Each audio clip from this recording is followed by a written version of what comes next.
But let's get on to Twitter React, see how X react. It's too much of a mouthful that I have to just call it Twitter. So we'll just see how Twitter reacted to the game yesterday. So we can start the funeral now. Library Mini says, it's your job to encourage the squad to not be soft. Didn't even look like you wanted to be on the pitch today. Meanwhile, the game was stuck. You can see Heung-min going to each player and having a talk with Johnson, Gio, Højbjerg and Bissouma. And that's the leadership we love to see from Sonny. Yeah, I think, so the guy, I think this creator is quoting, I guess, something they saw from that someone else said, and they're trying to prove that, look, Son really is a leader. Look at him during the game, encouraging everyone.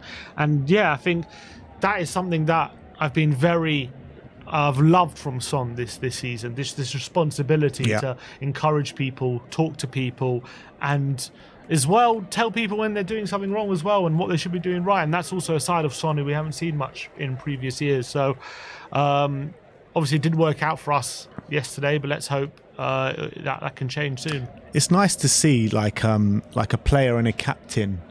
That it means so much to wear that armband. You know, some players, they can just take the armband and just take it a bit for granted, but you can see actually with Sonny how much it means to him, and he's taking that to heart, isn't he? 100%.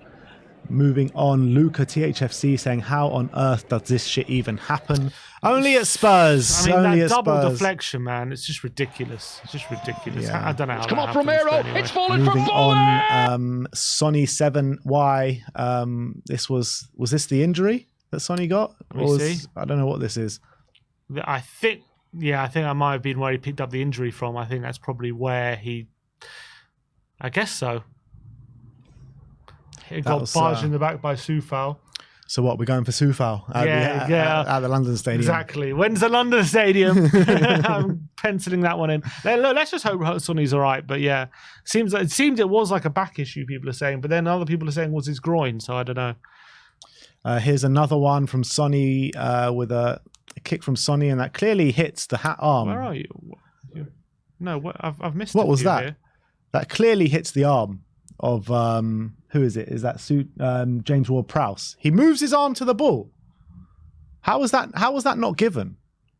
Oh man, that's a definite handball. That's crazy. I don't know where I'm lost here. I don't know. Anyway, we'll move on. This is one from Son7, the GOAT, and this is Son clearly in pain yesterday. You saw him limping 10 minutes before he went off. He was in visible pain, and this was him trying to stop Kulusevski going absolutely mental at the ref yesterday. Yeah, I wonder what that was about, to be honest.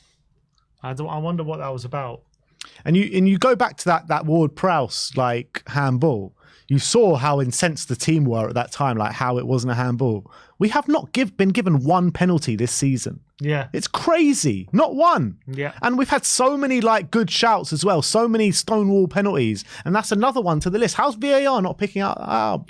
That was clear for me. I didn't know. I just saw that for the first. Like, he actually goes towards it and parries it away. Yeah. I can't believe that's not given. Can't believe it. It's ridiculous. So lucky. Another one from our Korean fans, and this is again Heung-min Son just walking a bit gingerly on the pitch. The Spurs players, but I guess I think this must have been after. This was after him looking in serious pain, so he looks okay in that. Look, Kulusevski's like walking off the pitch. He has a quick. Sonny gives him a quick thing, and then Kulusevski just goes nuts. I wonder what that was about, though. What was he complaining about? I think because I remember there was a clear foul on him late in the game, which wasn't given, but wasn't in the box. It would have been a free kick. So hard to imagine he would have been going mad about all that. But you saw, like when we were in the stadium, I said, "Look, what's Kulusevski?" He was like rushing towards the ref, like he wanted to kill him. Unless he really believed that was a penalty because I remember there was a shout when Porro took a free kick. But I don't know. It's strange. Here's Kuti Romero's celebration. Love it. Kuti and Porro go like chest to chest, and Porro just falls down. Porro goes flying. I love that. Love that. Brilliant. THFC Tom saying debut on We Are Tottenham TV. This is a chap we met after the game. He's in the background of our instant match reaction, and he's getting gassed. He made his debut. Brilliant stuff. Big so good to meet you yesterday, THFC Tom. The Spurs Watch saying Tottenham have now scored in 27 consecutive Premier League games, the first time since 1986. Another record. I didn't realise that one. That's pretty good. All right, 27 consecutive games. That goes into our terrible form from last season. Yeah, as well. it's just a shame we haven't won in any of those last 5 games. But this is Heung-min Son at full time.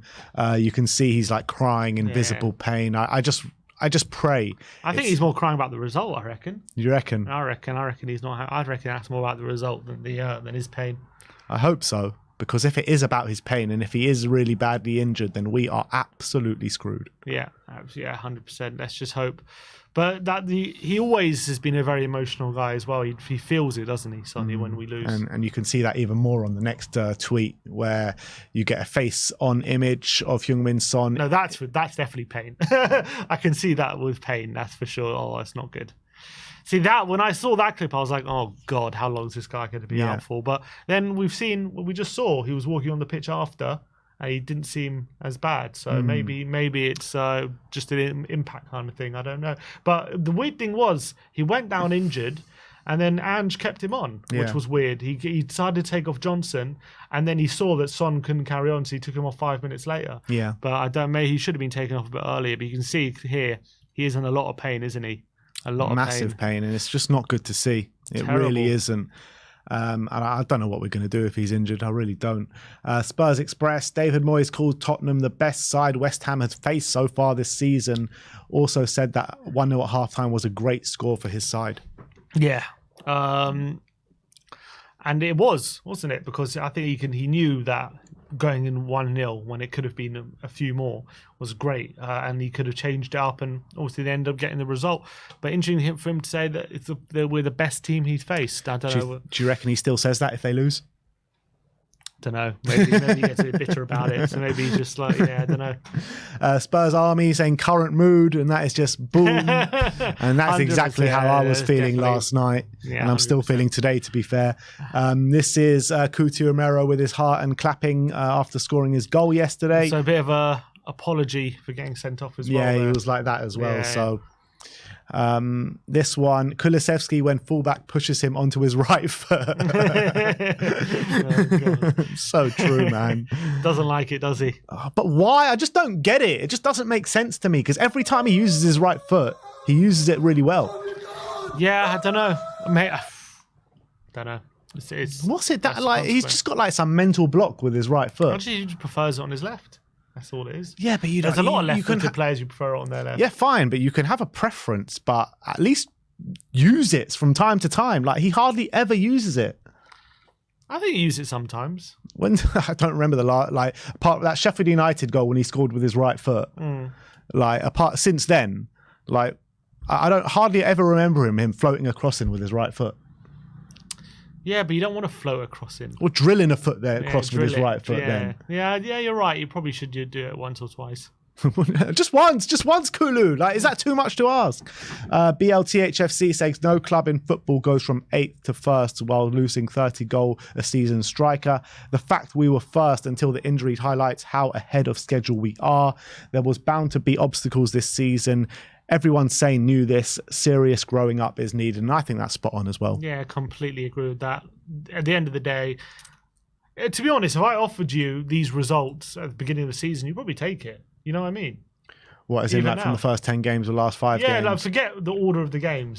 Just the how many points we have and where we are on the table. Yeah. Probably taking it. Yeah, look, if you said to me we're going to be fifth, December 5th, 3 points behind City, I would have taken that. Yeah, you would have taken it.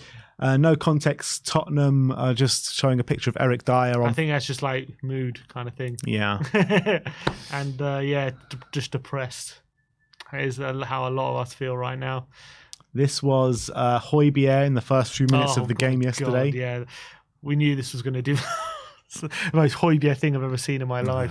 God. I mean, that one. The funny thing is, like, we'll go into this game thinking, Højbjerg, I wish he wouldn't have started, and then that happens like after 2 minutes. That happened. Oh God, bloody Højbjerg.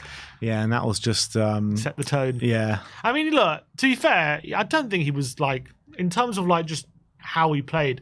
I don't think he was terrible. He just wasn't what like when you're trying to break down a good West Ham team, he was never going to be it. You know what I mean? I don't think he was like doing that all game, if you know what I mean. I'm trying to say. It wasn't like a slapstick kind of performance from him. But no, look, it wasn't it wasn't absolutely dreadful, but I've seen him play worse. It's not what we needed. Yeah, I've seen him play worse in other games. It wasn't what we needed. No context. Tottenham as well was merged. Was it Ange and? That's Ange and it's already happening. Ange and Conte. With, Get this off my screen. Narrative's changing. Get this off my screen. No chance. Harry Brooks says Spurs have a major issue in the final third. Unless they can hit teams quickly where it flows, the players in the final third aren't sure of where or how to move. Re-rotations when the opposition is sitting, and it has to be more patient. Profiles of forwards don't help. It's not a good blend, and I agree with that. And I mean, we don't have those like classic Ange Postecoglou wingers yet that can be like one-on-one demons and provide for us really in the final third. And in terms of low blocks as well, we don't really have that big presence as a number 9 that can win those headers when we do float in those crosses. Exactly. Now that's what I'm saying. I think that's the perfect encapsulation of the problems that we have right now, especially with the injuries. Like when you're playing against West Ham, like the plan is to suffocate them, squeeze the pitch. And what you're going to need is more physical presence up front. You're going to have to be patient. And also you're going to have like quick defenders to make sure you're stopping counterattacks. And, no Van de Ven, no Maddison. It's going to make it a lot more difficult. And also no physical striker. It's just going to make it a lot more difficult to break him down. But, it is what it is at the moment. It's just we're going to have to go with what we got. Yeah. We've got no other choice. But less than a month to go till January. Yeah. I mean, we'll see what happens in January. We'll see. I would like some movement, but I'm not expecting 4 players to come in, if you know what I mean. Yeah, 3 at least. I'm not expecting 3. 2, please. Maybe 2, maybe. Lily White Rose is tweeting the Richarlison chance yesterday, saying he has to score 100%. That was our best chance of the game. I mean, we don't have a better chance than that. So that was a better chance than our goal. Statistically, was a better chance. Better chance than our goal. And he gets up really well. Should be scoring. Yeah. Charlie Eccleshare saying Postecoglou clearly really angry and talking about his team lacking conviction. And it was the most angry that we have seen Ange Postecoglou since joining Spurs, which was last night. Definitely. And it's interesting because it wasn't like our worst performance of the season. I would say maybe second worst.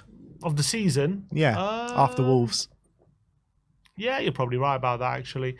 But, like, if that's your second worst performance of the season, then it's not bad, is it? If you know what I mean. Yes and no. I mean, it just goes down to chance creation. If we would have created chances and played exactly the same in terms of dominating the ball. If you put that performance in last season, where does it rank? You know what I mean? Last season. Yeah. So, you know what I mean? It's probably one of our better performances. Yeah, but that's not saying much, though, is it? No, I'm just saying, like, it's a big improvement.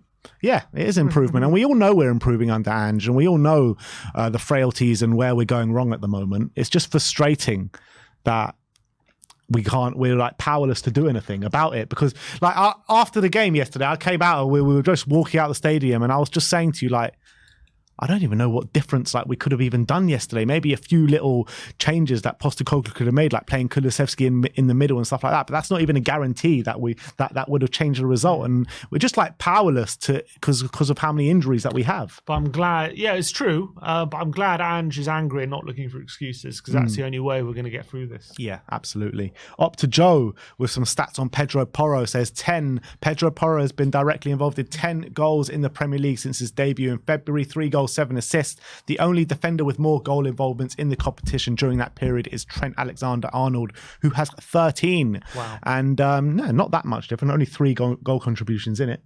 Yeah, and look, and Porro as well is playing that inverted role, a bit similar to Trent recently as well, showing his creative chops. And I think Porro has been brilliant this season. I think that was his fifth assist of the season yesterday as well, from the corner.